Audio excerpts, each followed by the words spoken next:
This one.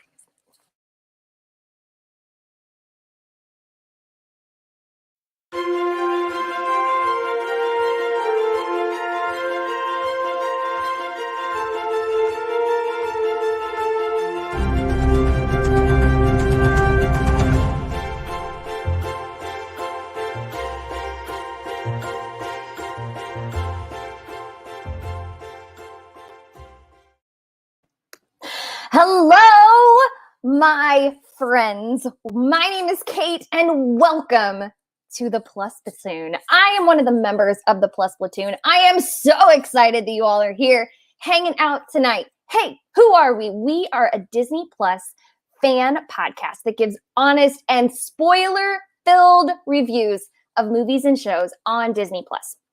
We look at new releases, coming attractions, and we'll even go back into the vault to revisit some of the classic Disney on that platform. We are so glad you are here tonight. We have so much good stuff to share with you. So I am going to bring up the rest of the platoon, starting with my man, Derek. Come on up, Derek. Hey, Kate. How you doing this evening? I'm so good. How are you? I'm doing very, very well. Enjoying back from spring break. So, on the road to the end. I feel that. Did you get some sleep? I did over spring break. Good. Not last night, but I did over spring break. So that's fair. Got 8 weeks, and then I just found out that I'm going to be at the first day of Food and Wine. So that's going to be exciting. Lucky man. Lucky man. All right. Bringing up my sister from another mister. Give it up for my girl, Rebecca. Hi. Hi, sis. How are you? Hey, Rebecca. Doing great. Post-surgery, post-week and a half off, just relaxing. Happy to be here to talk about some amazing movies and shows. Yes, ma'am. And next up, my other sister, Sam. How you doing, sis? Hi, Kate. Hi, everyone. I'm super excited for our discussion tonight. It's going to be a good one. It's going to be a good one. And rounding up the last of this group of wackadoos, we have my man, Pete. Hi, Pete. Hey, Pete. Hey, everybody. How y'all doing? I spent today on a boat in the ocean, so I've had a great day. Nice. Oh, nice. I'm jealous. That is what I had did a today. very, very long day, starting with a 7:15 a.m. doctor's appointment. So this is the highlight right now. Yeah, I've been sitting in front of a computer doing legal research and writing all day. So this is for sure the highlight for me as well. Yeah. Derek, I hear that you have an announcement for our YouTube subscribers. I do have an announcement for our YouTube subscribers and for our Facebook followers. Starting next week, we will be only on Plus Platoon Facebook and Plus Platoon YouTube. We need you to go to YouTube and search Plus Platoon and get us subscribers. We are really trying to get to 100 subscribers, and we need every subscriber we can get. That's going to be the way you get the most news from us, and that's going to be the way you're going to be able to see us and interact with us the easiest. So like us on Facebook, like us on YouTube. Absolutely. Please go like us. We want you to hang out with us all the time. So now over to my girl, Rebecca, with Disney news. All right, guys. So we have a lot of stuff coming in Disney news onto Disney Plus. This Friday, you can now stream one of my favorites, Night at the Museum with Ben Stiller. It's going to come to Disney Plus. So excited. Also, Star Wars Clone Wars Volumes 1 and 2, all coming to Disney Plus this Friday. In new shows that are coming up, we have a National Geographic show called Sharks of the Bermuda Triangle, which the name speaks for itself.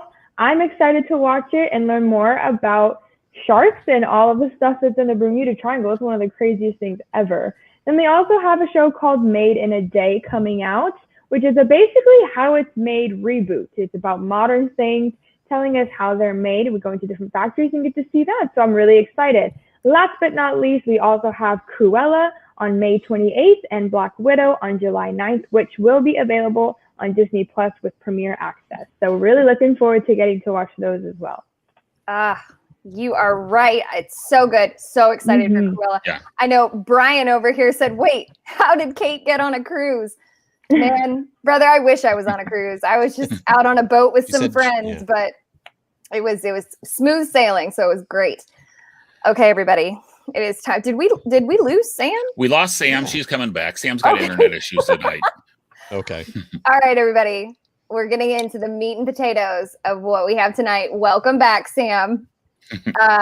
Falcon, I'm back. You lost me for a Soldier. I'm so glad you're back. It wouldn't be the same without you. Falcon and Winter Soldier, episode 2. I am so ready to get into it. First question, what were your initial impressions of Falcon and Winter Soldier? Sam, why don't you kick us off? So I will say I enjoyed this episode a lot. I liked how the two characters finally got together. I also really enjoyed that therapy session, you guys. That was hilarious. That just brought back all that Avengers humor that the reason why we love the MCU is because they know how to do humor in addition to doing all the fun action. So that was like my favorite scene. I like how we don't know really yet, like who's bad, who's good. I really don't like Kirkland brand Captain America, but I understand. But I understand, why they're bringing him in, and so I'm looking forward to seeing what the rest of the series brings. But so far, I'm thumbs up all the way on this series. Pete, what's your impression? Yeah, they made that off-brand Captain America kind of jerky, right? I'm trying to think of a PG term for what he is, but it doesn't seem like he's necessarily bad. You don't know, but he's definitely not. He definitely has foot and mouth disease, I think, because he certainly insulted both Sam and Bucky several times. So I enjoyed the episode a lot. I still feel that what they're doing here is they're giving us a 6-hour Marvel movie that has more character development filling in the little bits, and I'm enjoying that a lot.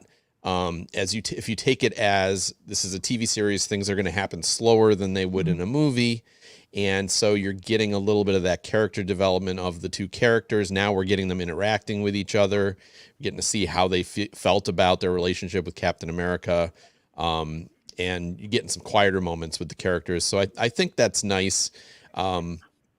I'm still not sure if it's the greatest thing I've ever seen, but I'm still enjoying it. It's one of those things that I keep wanting to. I want to see what happens next. So it's effective. Yeah, totally. What about you, Kate? Yeah, I actually agree with Sam. I agree with both of you. But Sam, they added comedy, which is something that we talked about in past episodes. Is I want to see the comedy come through. I also thought it was very, very interesting. How they handled certain situations with like when Sam and Bucky, the cops show up, and it just was a very I'm like, ooh, they're going there. They're going there right now. This is wow. Okay, this is where we're going. I every time I see it, I fall more in love with Sam. I just love him, and I will be honest, he was not one of my favorite events. He was always just kind of in the background for me. But this is making me just adore him. And yeah, so I thought it was, I will be interested to see where it's going. My last thing is, and I'm so bad with names. I need to write them down. The redheaded curly haired girl. With the mask. Yeah, the Flag Smashers. Yes. I am so intrigued by her. Mm-hmm. I'm very intrigued by her and what will happen with her. So that's me. What about you, Derek? Okay, it's time for the How is Derek Wrong segment of the week. Because to me, there are times when a story is really, really weak, but they stretch it into a long movie. Or they take something like The Hobbit, the shortest of those books, and stretch them into 3 movies. That's what I feel like I'm getting with this. There's a reason most movies are only 2 to 2.5 hours long. To me, everything we've done so far could have been either 1 episode or even 20 minutes. I feel like they really could have done most of this so far in 20 minutes. I don't feel like there's been any progress in the main plot. I mean, I'm assuming that's the Flag Smashers against the U.S., but it's nothing's moving. Now we've got Hydra. Now we've Batrocks out there somewhere. It feels like it's going to be a 6-hour trailer to whatever the next movie they want those two guys involved in. Wow. Solid point. It's one thing I do have to love say this. Welcome to the MCU. That's kind of what they do. I know. But one thing I loved about WandaVision, I loved the shorter episodes because there was either a cliffhanger or a twist every 30 minutes. Now I'm barely getting it every 50. So it's not my thing. I mean, I'll keep watching it and keep hoping it's better, but it has not done a hook. I mean, as Ed says, was there enough humor to draw Derek to Marvel? Not yet. Because even some of the humor felt very forced. Like that little girl kicked your behind comment wasn't needed. Because Captain Marvel could have kicked his behind. And all this, Wanda could have kicked his behind. The Black Widow could have kicked his behind. All these very strong Marvel women are the strongest people in the Marvel universe and are not. The whole misogynistic thing really was that was a 1980s joke that didn't need to happen. I didn't think about it that way. That's a solid point. So, Rebecca, tell me I'm wrong. Well, I mean, yeah, but like I could go off every single thing you said and have like a tangent for it, but you're entitled. I mean, you were completely entitled to feel how exactly you want to feel, and that's okay. I do a lot of watching videos after I watch the episodes from someone who is a huge comic book fan. And the stuff that was released in this episode is really, really important to those type of people. Mm-hmm. We learn a lot about Isaiah. What's his last name? Yeah. I can't remember his last name. The African American super soldier. Oh, yeah. Starts with an H. Oh, no, Hopkins? Is it Hopkins? Think, the one who's the sidekick of the new cat. Yeah. No, he's talking about no. The guy who beat Bucky. Isaiah Bradley. Isaiah Bradley. Yep. He was tested on like Bucky, and that goes back to even more political nature of the U.S. government using Black soldiers as guinea pigs in this time for the super soldier serum. And Isaiah Bradley was one of those that was thrown in prison. We get to learn all about the torturous things that him and a lot of other Black soldiers had to go through because of what they were trying to compete with Bucky and with Captain America being out using that same thing. Mm-hmm. Kind of like Kate said, I feel like the stance of what the cops that scene, immediately I was like, exactly, they're going there. They're doing this. They are bringing light to issues that are so important and so monumental to this time period. And it was, to me, just a game changer. Like, I was more intrigued with how many times I was like, wow, they're doing this. Wow, they are really bringing light to this issue. Kind of like with WandaVision, they really brought up a lot of women empowerment things. We'll get to it in the future, but now we're going to be talking about the Mighty Ducks. We have a woman who's the coach, There's things that Disney are doing that I think speak more than just the storyline of an episode. And I applaud them just for that alone. Mm-hmm. And I think that to me speaks more volume than any type of story. So I was really impressed with just how well they were. Yeah. Yeah. And I think so too. And we even find out, so Isaiah Bradley's, I think it's his grandson that opened the door, is part of the Young Avengers, which is another comic book series out there. So that brings him in, and that brings Wanda's children in. They're a part of that. So it's just so many things that were brought back in the comics that are being developed in this series that is monumental. Yeah. And Willie says, amount of seed, there were a ton of seeds planted, but when's the forest going to start to grow was my question. Right. Oh my goodness.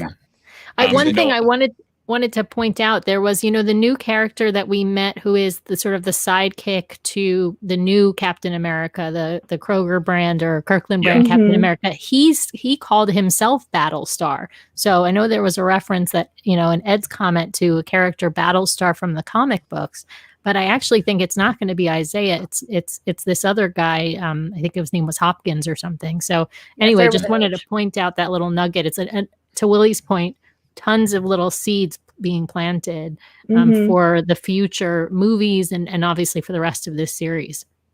Totally. Totally. So the next question, moving on from there, the next logical question is, who can you trust? Who can we trust in all of this? Pete, why don't you kick us off? Well, that's always a good question with Marvel because generally there's a lot of people that you can't trust. I feel like the way they presented the off-brand Cap was you can actually trust him and Battlestar, which is his sidekick there. I shouldn't call him his sidekick. It's his partner. Let's call him his partner. No, he's a sidekick. Well, yeah, but I think they're sincere in that they want to help. They're just, it's anytime you get the veteran guys and then you get the cocky new kids, and the cocky new kids are too cocky, so you get annoyed by them, But I think, gosh, I don't think I would trust anybody else on the show. I certainly wouldn't trust going to see Zemo. I mean, they're going to go see Zemo in this next episode.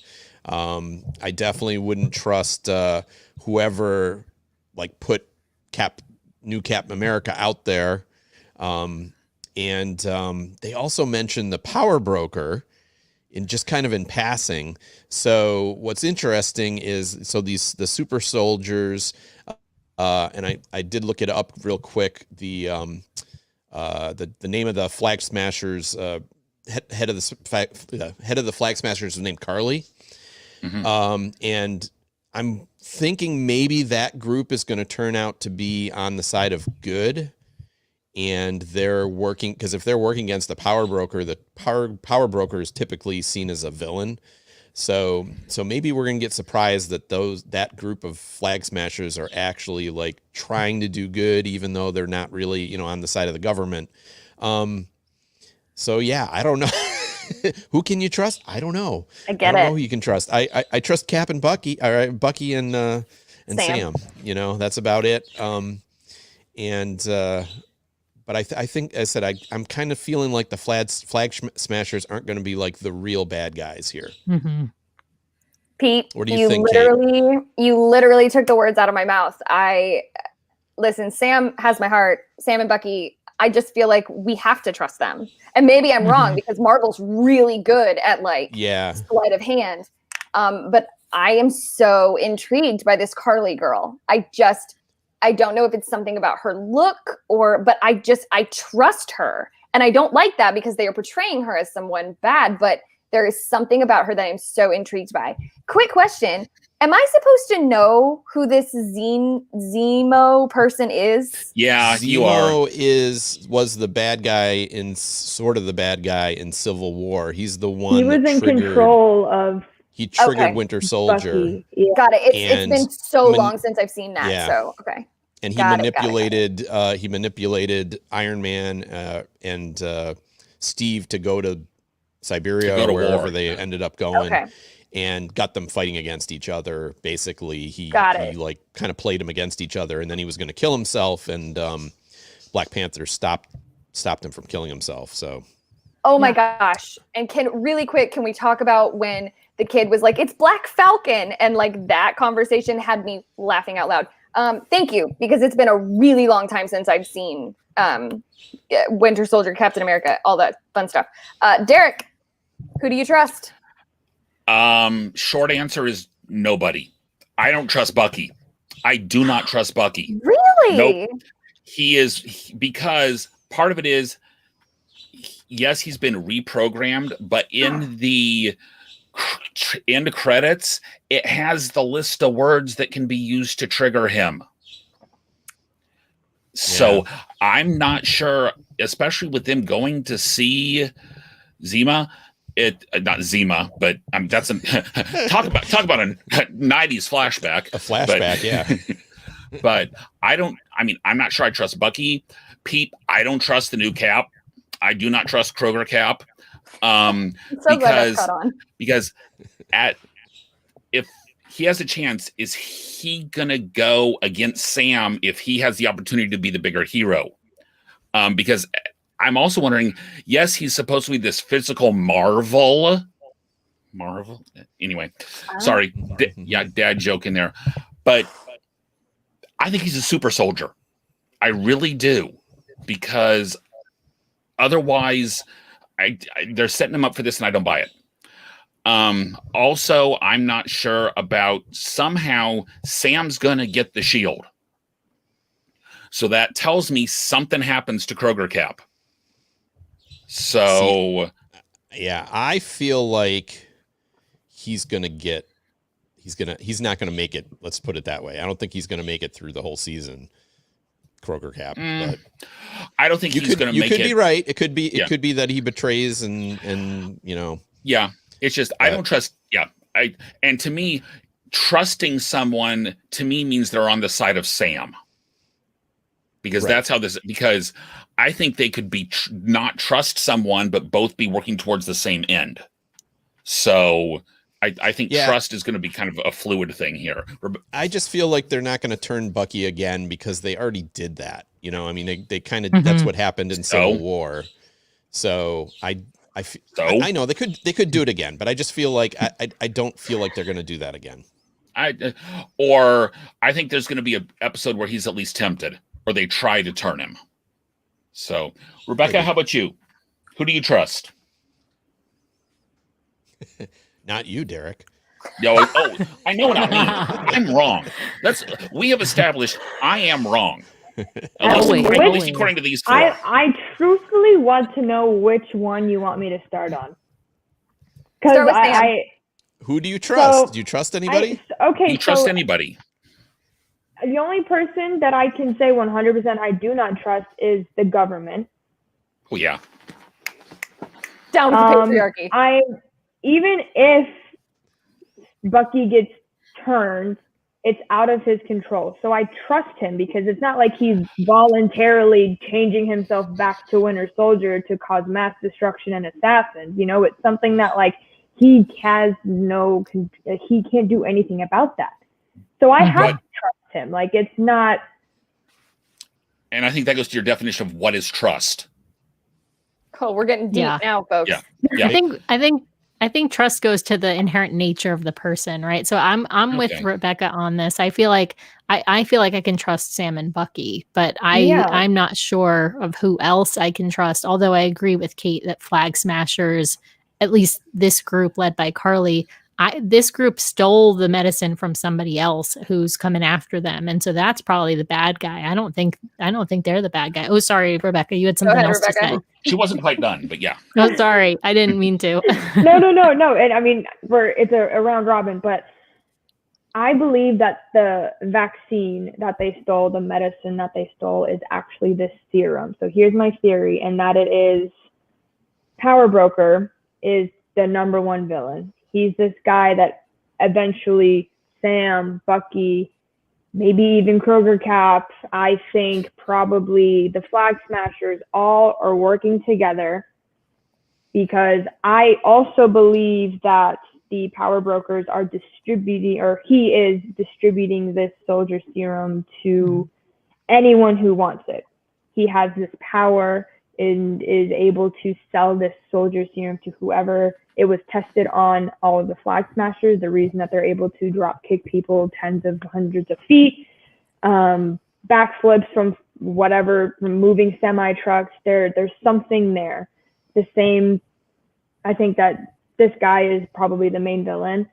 I am completely trusting of Carly and their power, and not the Power Brokers, the Flag Smashers, because that's just how they're writing it. They're writing it on purpose for, these are the bad guys. They're against Sam and Bucky. Well, yeah, right now, until I realize there's a common goal, someone greater that we're fighting. This person's out to murder her. I will find you and kill you was literally a text message that this power broker sent her. And, you know, and I believe that we're going to figure out who he is. I don't know what Zemo is going to have any to do over it, except he knows a lot about what they use the soldier serum for. So I think that's why they're going. But other than that, the only person that I'm like, can't trust you is the government, and any of them. I don't care where it's from. Yeah, and I will agree. I'm going to say I agree with Rebecca that there is going to be this common enemy, but I'm not sure if we're going to see the Flag Smashers kind of align with Falcon and Winter Soldier. I think it's going to be more of a like triple or quadruple fights and stuff like that. I think we're going to see a series of different fights throughout the rest of the series. But I agree. You know, I trust Bucky and Falcon, and that's pretty much it. But I do think that the Flag Smashers being the bad guys is a bit of a red herring. I think they're going to be maybe they will be anti-heroes. I don't know exactly, but they're not going to be the real villains, at least. And to me, again, that pulls into the fact of what do you consider, who do you consider being able to trust on which side? Because this is one of those. I think there's more than two sides right now. More than two sides, right? Right. So exactly. Yeah. We've got some awesome comments. As Brian says, it's Marvel. Trust no one. Fair. Ed says, how Sam and Bucky chose not to work with Kroger Cap and Battlestar because they operate under the rules of engagement. Felt like a reference to the tension in the Civil War. Oversight versus freedom. Good point, Ed. Ed is quickly becoming my favorite fan because he says to trust me. I tell it how I see it. I mean, there's no point in pulling punches on this, guys. I love that. All right. Any final thoughts on Falcon and Winter Soldier? I just can't wait for more. I'm sad that we're halfway done. No, we're a third done. And one third. It's only a third. Really? Yeah, it's only a third done. Because there's 6 episodes, right? Right. Now 4, yeah. Okay. Yeah. All right. Now we're going to shift gears, everybody. I'm excited. Yeah. Guys, the Mighty Ducks. All right. The big question is the Quack Attack back? Derek, hit it off. Yes. You guys, I like this. I know it's shocking, but I like this. Now, I know, I have a feeling I'm still going to be considered wrong by some of you, but I said I may be grading this on a curve after getting to watch 2 episodes of Falcon and Winter Soldier, but I really enjoyed this. I know it's softer than that, but from the first episode, I'm seeing it's hoping it's not going to be all about winning, which I can see. That's what I hoped before we started. I think, the girl that's hurt is eventually going to come over to the team. She's going to be the Banks character the cakey character that comes over. Mm-hmm. I think Bombay's eventually going to be an assistant coach because I really hope they leave Alex as the head. Yes, I think they're going to win eventually. I don't think it's going to go to the championship. I loved the fact when he was out there skating, Evan wore that University of Minnesota sweatshirt, just like Charlie did in the original. Wow. And so they're making those kind of callbacks. I think there's going to be all sorts of Easter eggs. I think we're going to see cameos everywhere. Yeah. I am looking forward to watching the next episode of this. Rebecca, but then again, that's me, the Mighty Ducks were my jam. So, Rebecca, what did you think of the Mighty Ducks? So I thought I really did think it was a great show. Do I have a problem with the wording of the question? Yes, because it's not about the Ducks really anymore. And it's about this other team, right? The Don't Bothers. And so I'm like, the question, I don't know if the Quack Attack is back because it's really, they're the anti-heroes or the villains of this series. Right, but to me, the question was asking, is the show's mojo back? Is how I looked at that. I think it's 1,000,000 times better than the movies. 1,000,000. And that's because it's just I didn't grow up with that. That came out years before I was born. I never watched it. My parents never watched it. So it's not like when we did the vaults, that was the first time I had ever seen it. And I was like, it's the cheesy underdog win story that has now been overdone so many times by Disney and by other people that I've just seen that story in better ways. I think this first episode moved a little fast, if I'm being honest. It went to one practice, okay, you're cut. Oh, we have a team, and now we're going into the season. To me, it was like, whoa, like we just kind of jumped literally the opposite of how you feel Falcon and Winter Soldier is going. I feel like this is just moving a little too fast, but it was great still. Yeah, to me that's fair. I mean, they do have 10 episodes, but they're shorter episodes. Yeah, and it just moved fast. I love the woman coach, and I think if they replaced her, it would be a horrible move. I think that they probably have her as the coach for a reason, and they're definitely. And I like what Brian says, that Bombay's role feels unnatural. Not that if he's not going to coach, but it really feels like they're just trying to use. I mean, I know he was one of the original actors, so they're trying to use him in the series, but like it just really feels like they're fine. They found a role for him just so he could be in it, and it's not like any important. I've heard some of the interviews with him though about what's coming up in future episodes, and I don't want to spoil that. It's going to make a whole lot more sense as far as why he hates hockey, why he's not coaching. Episodes 2 and 3 are definitely, you get a lot more of his backstory where he's gone from yay hockey to I hate hockey and I don't like kids. Which is, which I thought was funny because that was his line in the original movie. Was right. when he talks to District 5, it's I hate hockey and I don't like kids. Great pep talk there, Coach.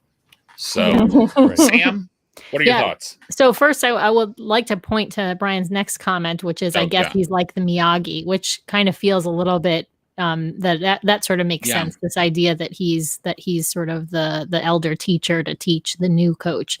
Okay. I'm going to be honest, you guys. I did not really like this show. I didn't hate it. Let me qualify it with I didn't hate it. And my 7-year-old really enjoyed it. And so we're going to keep watching it, probably because we're going to be talking about it on this show and because he's going to want to continue watching it. But I felt like it was kind of cheesy and recycled. It was just not my jam. I didn't love the casting of Lauren Graham. I think she's actually a little bit too old for the role. I would agree on that one. I thought they should have cast a younger mom. I don't think Kate agrees with you. I know. It's not my turn yet. I will talk about it when it's my turn. And I love Lauren Graham. Me too. I really enjoyed Lauren Graham. I liked her in Gilmore Girls. So I like her as a mom character. I just wish that they had gone with, somebody maybe like 5 or 10 years younger, who's a new mom, who hasn't been a mom figure on a different, show already. Like like I said, it just felt like she's playing the same character. It felt recycled and a little cheesy. It was, like I said, it's not terrible. It just didn't really tug at my heartstrings because I felt like they're just replaying sort of the same story and with a little bit of a twist, obviously. So yeah, it wasn't my jam. I also don't love Gordon Bombay's role. I'm not convinced that he has a necessary role. And obviously, to Derek's point, they'll hopefully tease that out more in the next couple of episodes. But yeah, it's like I said, I didn't hate it. I just didn't really like it either. Well, Gina's on my side, for the record. Yeah. Gina's on my side. Lauren can read the dictionary and it's perfect. Amen, sister. I do the encyclopedia maybe, but maybe not the dictionary. Pete, what do you think about it? Break this tie. I was just about to say to Sam, it's funny that Rebecca and I were the two that did not like the original Mighty Ducks and neither of us had seen it up to that point until we were adults, right? Now seeing this new show, I actually like this. I can't say a million times better, but I like this better than the original Mighty Ducks. I think that felt, the kids on that original movie felt very generic. I mean, these kids we don't know that much about yet, especially other than the two lead friends, 2 lead boys. Because everybody else they kind of pulled in. But again, that's the good thing about a TV series is hopefully we'll get to know each of these characters a little more as the series goes on. And in the original movie, they were kind of all this mesh of, just kind of punky. They were stock kids. characters. Yeah. Yeah, and I'm hoping that we're gonna get more of that. I didn't have a problem with Laura Graham being. I'm with Gina. She can read a phone book. I'm good. And I'm not a huge Gilmore Girls fan, but I've always liked Laura Graham in anything that she's in. So I'm happy to see her. Was Emilio Estevez underutilized in the first episode? Sure, but let's give it a chance. I want to keep watching. So that's where I'm at with it, and it's more than I can say about the Mighty Ducks movie. It did not make me want to watch Mighty Ducks 2. So yeah, I'm giving it a enjoying chance. it. I mean, is it up here, in great cinema? It is predictable. It's a sports movie. There's very little you can do with, or it's a sports series. There's very little you can do with that. There's winning and there's losing, right? There's two outcomes. Yeah. So you got to go with one of them. Cheesy and recycled. Isn't that the definition of Disney? Well, it's definition of Marvel anyway. So, Yeah. Okay. Kate's got a. Okay. I have so many thoughts. I loved it. And I think I loved it because I went in with really low expectations. Mm-hmm. I went in thinking, well, first of all, I went in thinking it was only going to be like 25 minutes and it was 41. And so I thought I had enough time, and I did end up watching it, but I was late to something because I wanted to finish watching it. I loved it. I think Gina, my girl, you and me are like this. Lauren Graham, and listen, I can't even call her Lauren Graham. I have to call her Lorelai Gilmore. I thought she did so good, but I will give you this. I loved Gilmore Girls, and so I don't know if my love for Lauren Graham is translated because I loved her so much in Gilmore Girls, but I loved how they portrayed Emilio Estevez. I loved, is it corny? Is it cheesy? You betcha. Yeah. And did I love every single minute of it? You betcha. When the kid was like doing all the things and he goes, nah, then I got to put on pants. And then he turns and he I died. Oh. And it just or when they had the boy doing like the hair thing, I was like, yes, 80s hair flip. I loved every part of it. But you have to also remember, I am a motivational speaker. I always cheer for the underdog. And so oh my God, I loved every part of it. I cannot wait. I'm more excited for this than I am Falcon and Winter Soldier.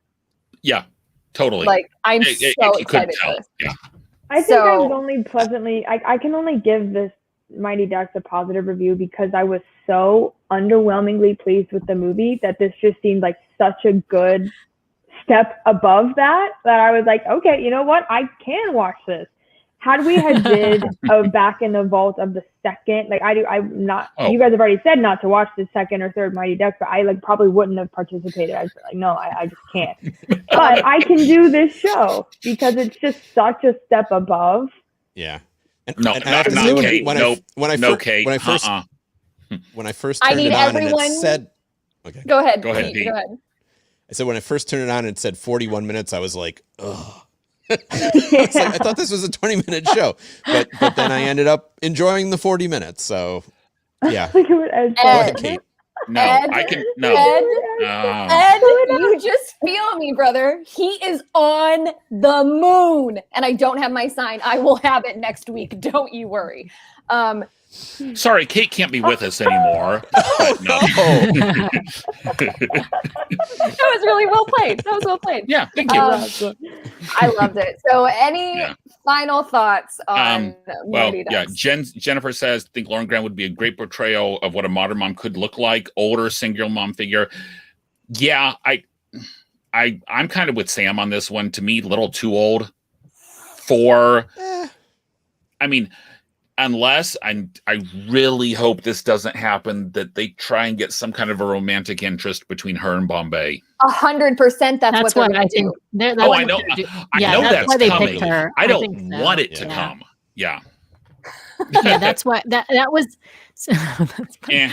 but honestly, that That's was part of nice. my thinking too, Derek. I don't want to have a romantic relationship between, her character and Gordon Bombay's character. And I think they picked her probably because that potential exists, or they're planning on that romantic relationship. But, she's in, I think, her mid-50s, and so is he. So they're appropriate age to one another. Yeah. I just would like no romantic relationship. And I would have, I thought a mom in maybe her 40s would have been a slightly better pick. I'm not talking about a 20-year-old playing playing the mom. No, but She's late 30s, early 54. 40s. Yeah. She's 50. Lauren Graham is 54. She does not look 54. Like, I don't On think. some But of the I up close also shots, yeah, she did. So a love interest 100% is coming. I could have called that. Having her do the skating routine. Yeah. I mean, yeah, they made it. I hope they're wrong. I want to know, okay, if they do that, they have to explain what happened between him and Charlie's mom. Because in D1, D1, D2, and D3, they were all still together. So I think if that's going to happen, they need to they need to like kill her off or something. Yeah. They need to like have her have died or something. Leftover cake. Funny story about that, Eric. I read an interview where he didn't want to eat leftover cake because he had to do so many takes. So it was actually cornbread.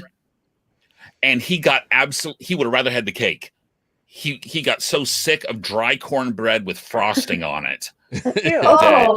So, but yeah, I like So can we talk about the one elephant in the room though? The Mighty Ducks are the bad guys in this. And I'm not as a huge fan of the Mighty Ducks, but it's like, how can you call the show the Mighty Ducks when, I don't know. It's like let's not call about the Ducks. Yeah. Yeah. It's not about the Ducks. It's about, that's why I liked it. Because it wasn't about the Ducks. Yeah. And I want to know, okay, is the logo they were using off of the animated series? The Mighty Ducks logo? Because believe it or not, there was an animated Mighty Ducks series. Watch it after you watch D2 and D3. No, don't. Yeah. As Brian says, Disney, tragic accident always befalls the parent. I feel like Brian is a writer for Disney movies. He kind of knows every single plot. Yeah. He's just my husband. He's actually one of those. Just my husband. Just my husband. I see how that goes. He's one of those people though who basically predicts like the ending of every movie. Like he watches a ton of movies and he really does predict the ending of almost all of them correctly. Like he'll predict what the twist is going to be in a particular movie or show, and it drives me crazy. My boyfriend does the same thing. He does the same thing. As Gina says, the real life Ducks are doing so bad this year. It's better they're the bad guys. So, and Brian took the point. Yeah. Yes. It's Disney. Mom always dies. Exactly. Yeah. Right. They do. Charlie's mom died, I bet. Yeah. Bambi. Yeah. Look at Bambi. Where's Charlie?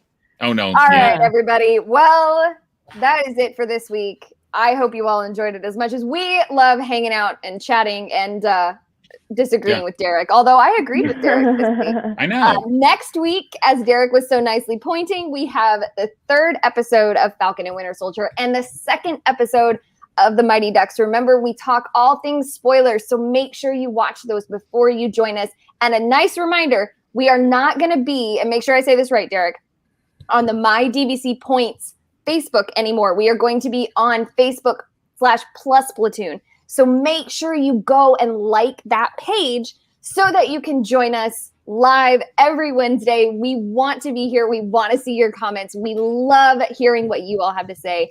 Also, make sure that you subscribe on YouTube, search Plus Platoon. We're here for it. Derek, anything you want to add? I don't think so. I think it's nice evening. And I was going to say also our YouTube channel. Yes. Even if you watch on Facebook, subscribe on the YouTube channel. And if you watch on YouTube, subscribe on the Facebook channel. That helps us out. Even if you use one or the other, subscribe on both because that helps the show get seen in both locations. So, And for all of you following along, if there is a movie that you want us to pull from the vault on a week where there isn't something happening, please let us know. We want to watch the movies that you are watching. We want to be in community with you. So make sure that you let us know what you're watching. We want to hear about it. So, hey, we have had so much fun tonight. We are going to get out of here, but we will see you next Wednesday right here. And by right here, I mean on the Plus Platoon Facebook. And I hope you all have a great night. See you real soon.